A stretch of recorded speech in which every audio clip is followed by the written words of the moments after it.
activities. So I think first off you have to understand, we have to understand why fast is an important part of what we do. Obviously it's for insulation, nerve function, and available source of energy. However, I think over a period of 30, 40 years, there's been a number of changes to the way we live, which has meant there's an increase in obesity, which leads on probably to the time we live in now, in the sense that our bodies are warmer, so fat is an insulation tool. Maybe 40 years ago when everyone had central heating, we didn't have the internet, we didn't have double glazing in some houses.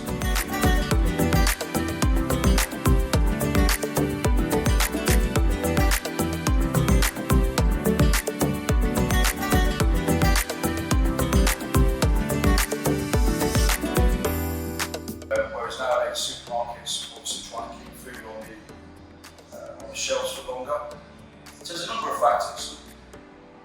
There's a need for quality. I think that's the thing, that everything's now become on demand and everything's moving in that direction, whether it's Netflix, our TV, our entertainment. Yeah. Everything has become instant. But I think the thing that remains true is there is no instant health solution. And I think that's the bit where maybe we've lost focus.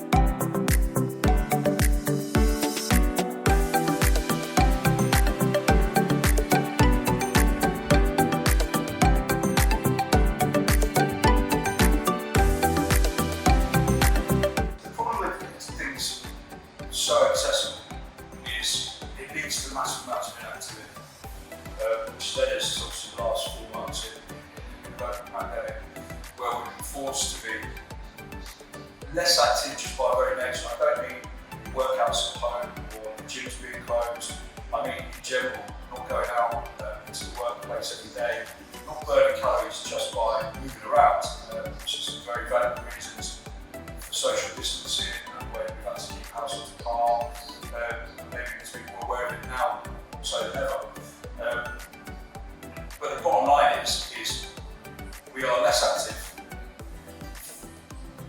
Fast food or fast food options are cheaper. Natural, fresh food ingredients, Yeah. main stuff. A Russell's burger is £1.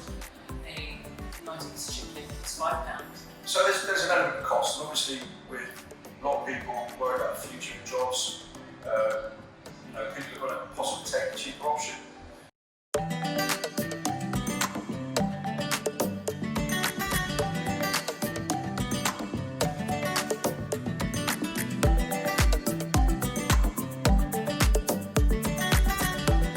So moving on to parts of obesity and what we do as exercise professionals, try and encourage people to live a realistic top well, be more conscious of their health. So we're not talking about gym buddies or people that are already exercising, we're just talking about the general public or our general public in Letchworth being able to get access to things. We know now the biggest problems moving forward is the weather's changing. So whereas one of the bonuses during lockdown was probably as families, you spend more time together, exercising, going out for walks, cycling, people with bikes now. They're all positives. As the weather changes, that's going to lead to more inactivity. It's going to be just by human nature, so you do not want to be out in the cold when exercising. There's a percentage of people that do, but it's not the vast majority, which with less access to leisure facilities, at parks, and not being safe on the road, weather and stuff like that, we feel it's a real time now to consider getting themselves back to the gym or having some sort of exercise routine, which is why we feel that our role now is more important than ever. Subjective care, that's the bit that I think this is our message today, that however you approach your health, all the things that are slightly anti our self-care is more accessible than the self-care. And we've discussed that the most kind of figurative leader who caught the virus in our country decided one of us to combat his health. And the same way he has looked after his health, we want to make sure that you do the same, because at the moment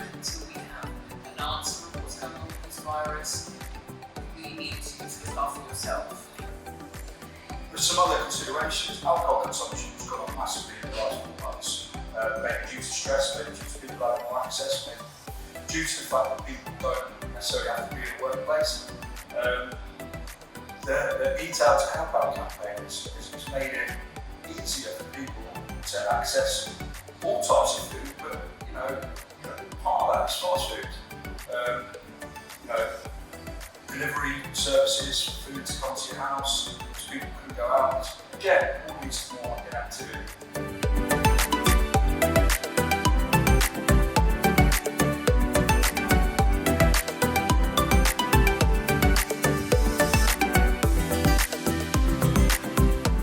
Put together a health package, web page. How many of you have actually looked at it? How many of you actually care? The bottom line is, for the price of a day in the gym, it's probably less than taking away a month, depending on where you eat, of course. A lot of the stuff, reasons or barriers people have to going to the gym. Schools are back, I know they're not in that major capacity. But our concern now is that as people sit at home living like we're still in the middle of lockdown, do not have an exercise plan, or aren't thinking or considering about the lack of activity they've got just by burning calories by going out to the workplace each day. Especially with social distancing being up and down, rules changing every day. It really doesn't matter what side of the plate you sit on, whether you're an anti-masker, pro-masker, conspiracy theorist. For all people, the message is the same, that you have to look after yourself, and we want to make sure that happens, because however, you sit here and let's just say them sitting at home and they're not looking after themselves. It's very easy not to have a plan. It's very easy to get into routines, but it's also easy to get into a routine. People have different practices of working from home, actually interested in the office rather than on. If we do that for a workplace, then the most expensive thing that you've got is your health. Not just physical health, but mental health as well.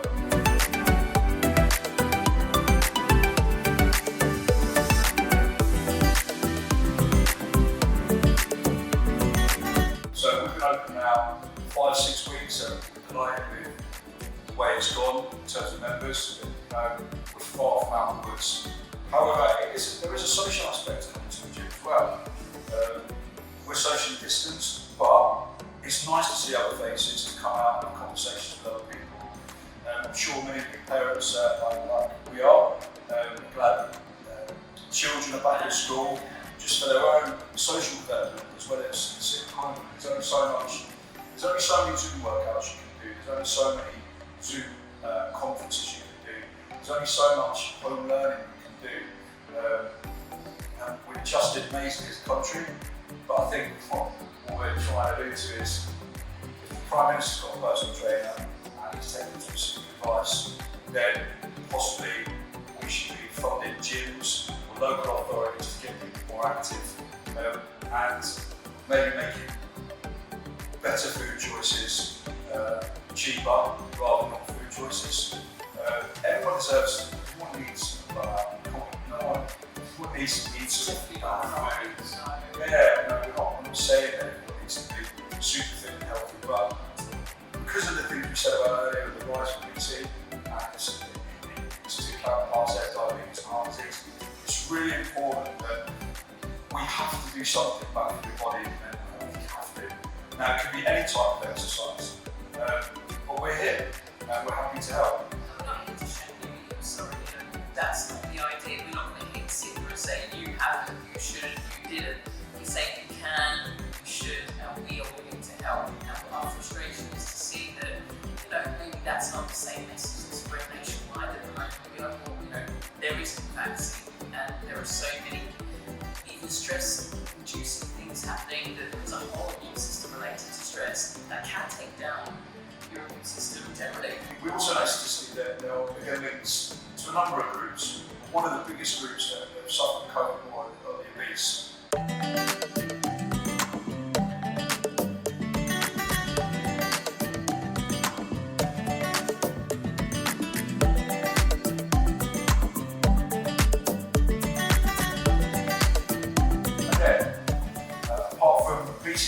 factor, the more muscle function you have, the less the disease can get to you. So, we appreciate at the beginning of lockdown, cardiovascular exercise was enough. It was enough to keep it over. And probably more people will do more exercise than they've done in years.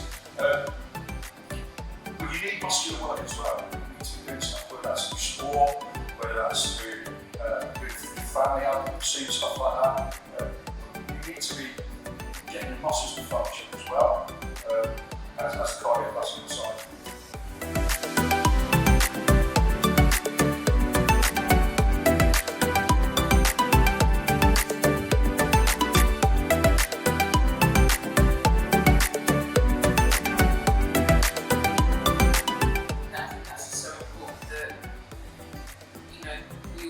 Self-care and self-love, but it's not being spread as a nationwide message, and so it's our job to sit here and know that the weather's about to turn. There's so much uncertainty in the time that exists, and looking at our biggest public figure who's giving us these instructions, knowing what he did to combat his health even when he caught the virus, maybe it's time we do the same. And we just wish there was something that's a little more accessible, so vouchers to work with us, or vouchers to be in here, but until that point, maybe you might be in a position where, because you're not having a travel expense necessarily, you might find yourself being able to come here, and by the Eat Out to Help Out scheme, maybe your excess income might be paid to that, but we're hoping that you can try and find that importance in yourself, because that body you have is what you've got forever. And it's about balance. Obviously, I'm not advocating everyone should be in the gym 5-6 times a week. We've got plenty of space to in the gym and our slots. There is another major factor, and that's when you're one of our younger members, 14 to 16 years old, one of the groups about 40 to 21 year olds now who are really taking viruses seriously, or you're a parent. Learned behaviour is a massive thing. Children see what follow what their parents do, the examples they set. So whether it's family exercise, group exercise, individual exercise, getting a gym membership, coming out for 45 minutes to an hour a day, an hour and a half training slots, I genuinely believe that you will be more productive working from home, or you will be generally less stressed and feel better about yourself by just keeping yourself back. We just want to make sure that this is a lasting change, and this isn't just to combat your immune system to assist with any potential in this virus, but it's also to help you last forever. Ever-changing, everlasting results in your health is so important, and that's what we're here to make sure that we can only sit back. It's not about money for us. It's not about anything apart from actually the duty of care as fitness professionals to say there's something bigger, and then while we're all looking for an answer, a way out of here, we know you don't know, but there is one thing you can do that even the leaders in this country are doing, and that's look after you. I think, again, we were already, just to sum up, we were already in a major health crisis that maybe people were paying lip service to. With obesity itself, a number of things, global warming. So we were already on that pathway. The global pandemic is tragic, it's affected so many people's lives, and it's very immediate, and it's affecting us all right now. And it doesn't look like it's going anywhere soon, but the long-term health damage can happen. It's just us not looking after ourselves and being responsible enough to look after ourselves. It's something that you look in the mirror. Are you genuinely happy with yourself? Are you happy with taking care of yourself, mentally and physically? And a lot of that starts with nutrition and exercise. 24 hours a day, and 1 hour of that is to help you somehow combat your health and put you the best you can be, and just give yourself a fighting chance. And this is not a scare tactic. So many people will be on either side of the fence, whether it's all a conspiracy or whether you look at it that this is just something that, whatever, beyond this virus. Yeah, regardless of where you sit in terms of issues of control, or issues of being told what to do, or having your freedom restricted in a democracy, they're facts. People can view their own opinions by whichever way they want, but the vast majority of us have to stick to these rules, which unfortunately are making us possibly make the wrong choices at home and not exercise as regularly as we were before, and also for our children as well. And that's the one thing, just look at, try and find a pattern that is good for you, find what works for you, find where you find your health, and we are happy if you look on our Instagram or on our social media. We're not even saying necessarily come and see us. We will always provide tools to make sure you have it. We put up workouts weekly, tips weekly, to make sure food weekly, put up recipes, whatever that helps you combat locally from home, and hopefully as a nation we can move into health. Yeah, I think from my experience, ignorance or lack of knowledge is something that sometimes stops people from taking the first step. They're nervous, but we're here to help. So, if any of you do wish to come down and tour the gym, you'll see the details up front via email. But the main thing is that everyone needs to do something about their own health, mental health and physical health in the future, especially when we're, like you say, at a time where the Prime Minister can be a personal trainer quite openly. Again, we're encouraging people possibly to make the wrong choices for food and exercise by living their movement. And it goes back to the point you said that have you actually looked at on the NHS website? Is that the answer? Is it helpful? Is it helpful? Is it helpful?